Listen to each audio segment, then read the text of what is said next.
ఏదేమైనా ఉగ్రవాదుల్ని పెంచి పోషిస్తుంది అని తెలిసిన తర్వాత కూడా పాకిస్తాన్ విషయంలో కఠినంగా వ్యవహరించకపోవడం అన్ని దేశాలు అనేది కూడా కొంచెం బాధాకరం.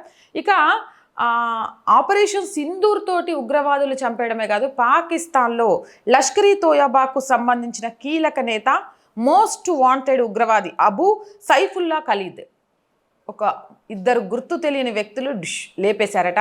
ఏదేమైనా ఎవరో కానీ గుర్తు తెలియని వ్యక్తులు భారతదేశానికి సంబంధించి ద్రోహం చేసి, భారతదేశంలో బాంబు దాడులు చేసి, భారతదేశంలో అనేక మంది ప్రాణాలు పోవడానికి కారణమైన వాళ్ళను ఈ గుర్తు తెలియని వ్యక్తులు లేపేస్తున్నారు. ఇది ఎవరో తెలియదు కానీ వాళ్ళందరికైతే మనం రుణపడి ఉండాలి. లష్కర్ ఈ తోయబా ఇస్లామిక్ ఉగ్రవాద సంస్థ కీలక నేత, నాగ్పూర్లోని RSS కార్యాలయంపై దాడికి సూత్రధారి అయిన అబూ సైఫుల్లా ఖలీద్ హతమయ్యాడు.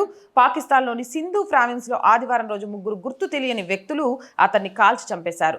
మత్లీలోని ఇంటి నుంచి బయటకు వచ్చిన సైఫుల్లా బద్నీ ప్రాంతంలో గుర్తు తెలియని వ్యక్తులు ఖలీద్ పై కాల్పులు జరిపారు. దీంతో హతమయ్యాడు.